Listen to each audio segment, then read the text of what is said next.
Hello, this is Kevin with the Healthy Omnivore, and once again I want to thank you for signing up for the 7-day healthcare e-course.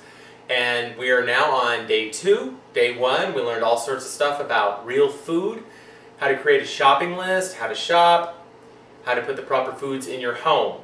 Now day 2 is really important because we're going to take the next step when it comes to developing your own real healthcare program and dealing with real food. And what we're going to do is we're going to break real food down into 2 different little sections, and that's going to be individualized nutrition and your nutritional log. Now, individualized nutrition is important because though I'm saying we want to be the healthy omnivore, well, this is a spectrum. So you actually have your herbivore over here and you have your carnivore over here, but not everybody's exactly the same and can consume the same amounts of food, the same types of foods, the same combinations of foods. We just deal with the foods differently because we have different genetic makeups, we deal with different environments. So you could take a look at your ancestry and kind of understand, hey, well, for thousands of years we only consume these types of foods. But now, it's a whole different thing. We have the ability to have every single type of food in a small area around us, but that doesn't mean we can actually consume those foods and be healthy doing it. So, I don't know where you are on this spectrum. You're an omnivore here, but if you go here, say you consume a little bit more grains and kind of like lighter proteins, or you could be on this side, you go, oh, I don't do well with grains, but boy, I like a heavy fat protein type of foods. I don't know where you are, but that's what we're going to work on today by introducing the nutritional log. Okay, so this is what's important. I had said that we're really going to focus a lot on nutrition. People say, oh, it's all about nutrition, not all about diet, 80 to 90%. Well, with me, you're going to get that type of percentage on dealing with the way you eat. Though I think it's important that proper movement, but not compared to your diet and nutritional programming and real food. The most important thing. So this is the focus. This is the plate, and you're going to learn on how to actually put the food on the plate. So we're the hunter-gatherer, we're the omnivore. So when you're the hunter-fisher, and you're going to put in this third whatever you hunt for and fish for. In this third, you're going to put what you gather, whatever is a grain, a starch, a fruit. Down here, the third, vegetables. So let's come back up here. Piece of salmon, chicken thigh. I know some of you are like, well, how much can I eat? I don't really care at this point, but if it weirds you out, only put food in this part of the plate. You're going in this third, and then in this section right here, the protein fat, what you hunted, what you fished, it'd be something like the size of the deck of cards or the palm of your hand. Alright? You come over here, your grains, potatoes, rice, size of your fist, right here.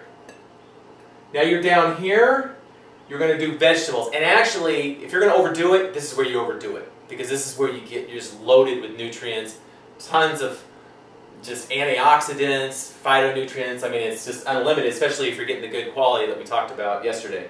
That would go right here. And then what you do to finish it off is we didn't talk about fat. So we talked about healthy fats yesterday. You have all those choices. You say, I like fat. I want to consume healthy fats. So this is where you add it. So you could put some butter on your potato or on your rice. You could actually create your own extra virgin olive oil dressing. Throw it on there. And that's what you do. And then you've got that whole plate figured out. If you're going to do snacks, it's the same thing.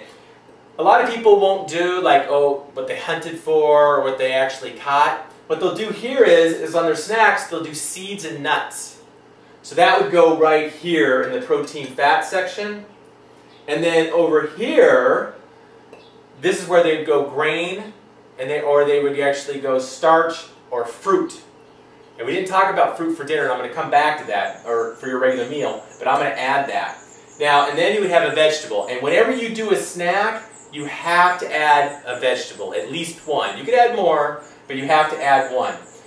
So let's go through that again. So here you've got for your snack, seeds and nuts. You come over here, great time to add your fruit, and then here you add a vegetable. Obviously it probably won't be on a plate, and you can kind of come up with little fun stuff there, but you want to balance it out and get those 3 for your snack, all right?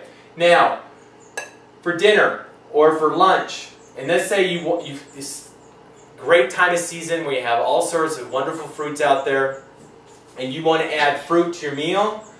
If you're going to add fruit to your meal, you cannot add a grain, you can't add a starch. The fruit ends up being your sugar for that meal.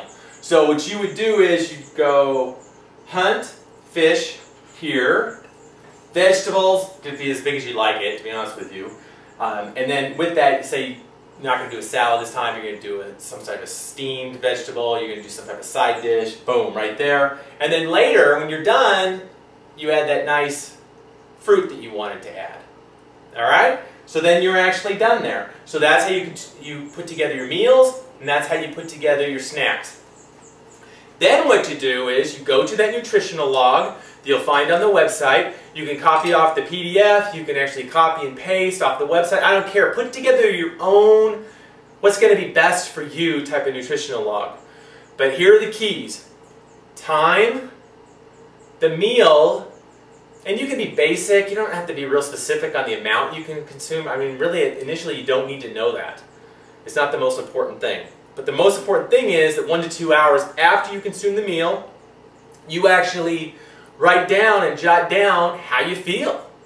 Was that a meal that actually you did great with, you digested it properly, you feel great, you actually have super energy, you mental acuity is good, I mean everything was just positive, or is it just the opposite? Oh my gosh, I was so tired, and I can't think, I'm really foggy, oh I've got allergic reactions, and I've got all sorts of sinus issues. It's important. We don't think about food being a drug, and we need to, because it is, and our body reacts to it, and unless you write it down, you're not going to know. Let me say one more time, if you haven't read this from me, is now that you're cleaning up your diet, there are a couple of ways you may not feel great. One is, now you're consuming the best foods money can buy, and you may find that all of a sudden you go, oh boy, I don't feel too good. It could be for 2 reasons. One, your body was full of toxins and you're cleaning it up and it takes a little time to work through it. Or 2, you actually not used to, you have a weak digestive system and you're not used to breaking down foods because you're normally consuming refined, processed, any type of convenience food, fast food. That stuff's totally broken down for you already, low in nutrients. Now all of a sudden you're actually bringing in high quality foods that have to be broken down, and it might take a little work. So it's going to take a little time to strengthen up your digestive tract and your digestive system to actually break those foods down. But it will happen. It's just like if you came to me and I was in the gym and I said, okay, today we're going to learn how to squat. You said, I don't know how to do that. Oh, don't worry about it. Somebody put 315 pounds in your back. It's going to take some time. I would never do that, but here it's a slow process. Let your body adapt to it. Break those foods down. One way to do that is chew your food so much that you actually end up drinking them. Give your body a chance. Don't go through your food quickly. All right? So there you go. Individualized nutrition. We're not doing that universal, one-size-fits-all type of diet. And then also the nutritional log. Start working that. If you have questions, make comments on day 2 and I'll reply to them and we'll get you going. Remember, for you to develop your own real health program, you're going to want to work with a nutritionist, a personal trainer, a lifestyle coach, and that's why I'm here. Alright? So this is Kevin and I'll see you tomorrow. Thanks.